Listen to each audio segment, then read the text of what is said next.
बिस्मिल्लाहिर्रहमानिर्रहीम अस्सलाम वालेकुम।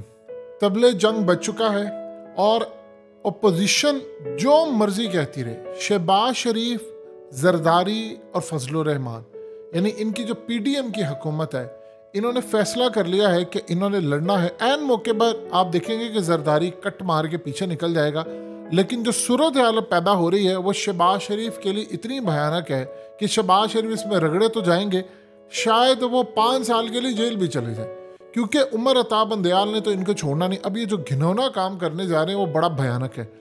अब सूरत हाल ये पैदा हुई है कि आप ये देखिए कि आज 8-0 से एक किस्म का जो फैसला आया था जिसमें रोक दिया गया है कि आपने अदालत और चीफ जस्टिस के जो भी रूल्स या पावर्स हैं उनको आप किसी भी तरह कम नहीं कर सकते।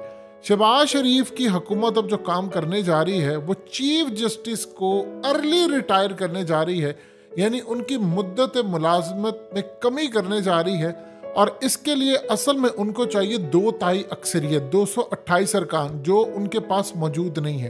तो 228 अरकान तो उनके पास है नहीं।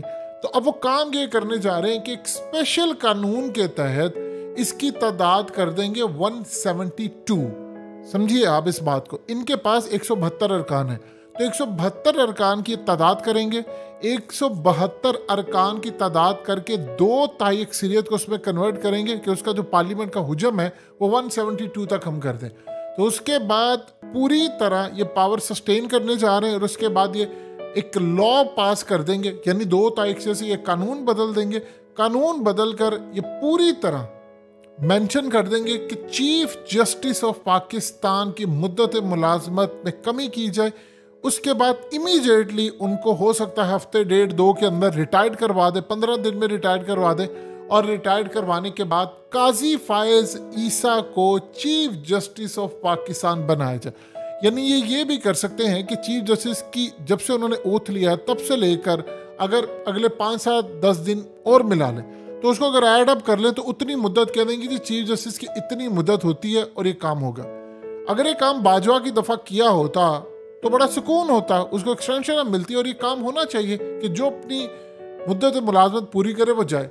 लेकिन अब आप देखिए ज़रा कि चीफ जस्टिस के ऊपर ये करने जा रहे हैं हमला, और ये हमला इतना बड़ा हमला होने जा रहा है, इतना बड़ा हमला होने जा रहा है कि लड़ाई असल में इनको ये बात समझ आ गई है कि चीफ जस्टिस से उनको छोड़ना नहीं है। हमारी राह में अगर कोई कांटा बना हुआ है तो वो उमर अता बंदयाल है, और उमर अता बंदयाल को रास्ते से हटाएंगे, यानी उनको पूरी तरह ओहदे से हटा देंगे। तो उसके बाद काजी फायद ईसा आ जाएगा। वो तो पहले पार्लियामेंट के अंदर हमारे हक में तकरीरें करता फिर रहा है, वो तो हमारा बंदा है। इन्होंने तासुर ये दिया और काजी फायद ईसा ने जो काम किया उसके बाद पूरी कौम उनके खिलाफ हो गई है। लेकिन इस सूरत हाल के अंदर आप जरा अंदाजा कर लें कि ये कर क्या सकते हैं कि इन्होंने अब चीफ जस्टिस, अभी होगा क्या, या तो चीफ जस्टिस नोटिस ले लेंगे, एक पिटीशन दायर हो जाएगी और ये कानून फारिग हो जाएगा, क्योंकि आपकी पार्लियामेंट का जो हुजम है वो 341 है। तो 341 के अंदर आप ये हरकत कैसे कर सकते हैं कि जी 2/3 अक्सरियत आपके पास से उसका हुजम कम कर दे, ये वैसे ही फारिग हो जाएगा। आप अंदाज़ा कीजिए कितने डफर हैं जो इनको ये बैठकर ये मशवरे दे रहे हैं कि तुम लोग ये हरकतें करते फिरो। यानी इससे ज़्यादा बदतरीन सूरत हाल आपने कभी देखी है? उधर आप ये देखिए कि इमरान खान से मिलने के लिए आए एक्स सर्विसमैन, ये रिटायर्ड फौजी हैं, ब्रिगेडियर जर्नैल हैं, ISI के लिए काम कर चुके। उन सब ने आकर इजहार किया है कि रिटायर्ड फौजी जितने ख़ानदान हैं वो आपके साथ खड़े हुए हैं, यानी हम आपकी बैक पर खड़े हैं, आप बेफिक्र हो जाए, हम आपके साथ खड़े हैं। अभी सूरत हाल के अंदर आप एक चीज़ गौर कीजिए, नवाज शरीफ कितना अपसेट है। आप तस्वीर को देखिए ज़रा, ये हरम के अंदर क्या है, दुनिया का बुरे से बुरा इंसान भी, करप्ट तरीन इंसान भी हो, जब वो हरम में उसकी एंट्री होती है तो वो रिलैक्स हो जाता है, वो फिर भी उसके अंदर आजिज़ी। नवाज शरीफ की शक्ल देखिए, साफ नज़र आ रहा है कि वो डिप्रेशन में चला गया। उसकी वजह क्या है? क्योंकि इन्होंने झूठ बोला कि वहाँ पर स्टेट हम गेस्ट थे, वो तो कोई नहीं थे। लिहाजा इस सूरत हाल में देखिए सऊदी अरब इस वक्त ईरान के साथ उसने दोस्ती कर ली, वो जा रहे हैं ईरान में इन्वेस्टमेंट करने। इमरान खान के साथ उनके ताल्लुकात बेहतर हो गए हैं सबके साथ, वो नहीं चाहते कि पाकिस्तान में ये हल्ला गुल्ला तमाशा हो। तो इस सूरत हाल में ये वहाँ पर जो जा रहे हैं उसमें क्लियर उनको पैगाम होगा कि भाई ये पाकिस्तान के अंदर फसाद हम कोई नहीं चाहते, क्योंकि इस वक्त खित्ते की सूरत हाल तब्दील हो रही है। चाइना के कैंप में सऊदी अरब आ चुका है, तो पाकिस्तान को पोजीशन वाज़ा करनी होगी और मामला अपने ठीक करने होंगे। सऊदी अरब आपको पैसे ना दे तो आप 400 फीट ज़मीन के अंदर जाकर अपनी कब्र में बैठ जाए, यानी हमारी ये हालत हो गई है। यकीन कीजिए अगर हम चाहें मोहम्मद बिन सलमान को अर्ज कर सकते हैं कि वो $100 अरब भी इन्वेस्ट कर दे। उसकी स्ट्रेटजी यही है कि पैसा जहां से बनेगा, वहां पर अमन जहां पर होगा, तो मैं वहां इन्वेस्ट करूंगा। अब क्यों वो अपने मुल्क में उन्होंने अमन कायम किया? या आप कभी गल्फ कंट्रीज को देख लें, ये दुबई को देख लें, क्यों वहां पर धड़ाधड़ इन्वेस्टर आता है? अमन है। दुनिया के अंदर यूरोपियन औरत जो है, यूएस की औरत या दुनिया भर की औरतें, वो कहती हैं कि हमें अगर कम सैलरी भी मिल जाए तो हमें अपना मुल्क भी इवन के छोड़ना पड़े तो हम चले जाएंगे। उसकी रीज़न क्या? वो कहते हैं कि वहाँ पर औरत को सुकून है। इसी तरह वर्ल्ड कप के अंदर आपने देखा, इसी तरह सऊदी अरब में, ये अमन की वजह से होता है। और अमन आता है इंसाफ से। देखिए, आप अगर निचली सतह के ऊपर इंसाफ कायम कर दें तो मामला बड़ा बेहतर होता है। अब वहाँ पर इन्वेस्टमेंट आ रही, आप चाहें तो मोहम्मद बिन सलमान से $100 अरब निकलवा लें, वो इंडिया में भी तो करें, तो आप उनको कहें कि भाई इन्वेस्ट, आपके मुल्क के अंदर हालत है, यानी आप अब चीफ जस्टिस से लड़े हैं तो दुनिया आपके मुल्क में पैसा लगाएगी कि इनके मुल्क का पता नहीं। ये लड़ाई के मूड में है, और ये लड़ाई के मूड में नहीं है, ये फसाद के मूड में। ये असल में लगवाना चाह रहा है शहबाज शरीफ एमरजेंसी।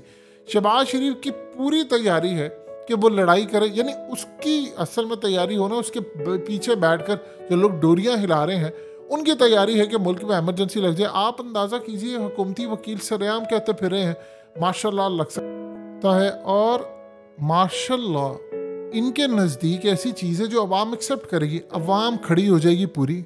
इनको अंदाज़ा नहीं है, बुकला खड़े हो जाएंगे, चीफ जस्टिस उसको उठा देगा, यूएस तक उसको तस्लीम नहीं करेगा, ना यूरोप करेगा, ना चाइना, ना अरब ममालिक, दुनिया में कोई तस्लीम नहीं करेगा। ये असल में इतने समझदार और इतने अक्ल वाले होते तो आज मुल्क हमारा ये हशर होता। यानी आप सोच लें, हमारा मुल्क 2 टुकड़े हो गया है, हम भड़के मार रहे हैं, मोदी का हम ये कर देंगे, मोदी का हम वो कर देंगे। मोदी का देखे जरा उसने किया क्या है। वो एप्पल स्टोर खोल रहा है, 2 एप्पल स्टोर खोल रहे हैं भारत के अंदर, और टिम कुक वहां पर पहुंच रहा है।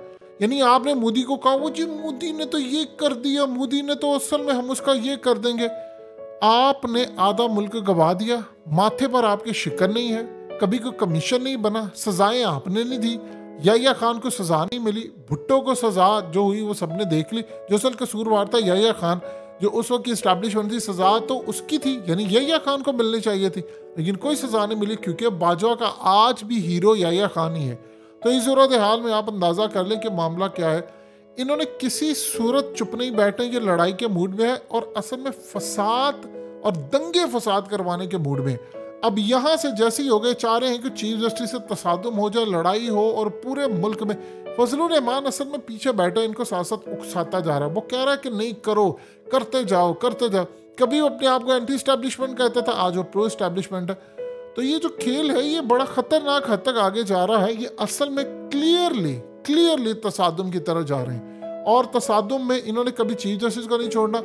आप सोचिए कि उस वक्त मुशर्रफ इतना ताकतवर था, अमेरिका उसके साथ था, पावर्स उसके पास थी, वो इफ्तिखार चौधरी की कैंपेन के आगे घुटने टेक गया था। तो इनकी क्या सूरत हाल है शिवाजी, ये तो मांगे तांगे की हुकूमत है।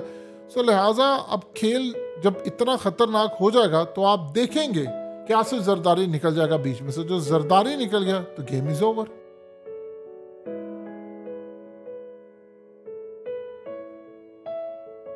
हकीकत टीवी को सब्सक्राइब करना मत भूलें, वीडियो को लाइक करें, शेयर करें, और कमेंट सेक्शन में अपनी राय का इजहार ज़रूर करें।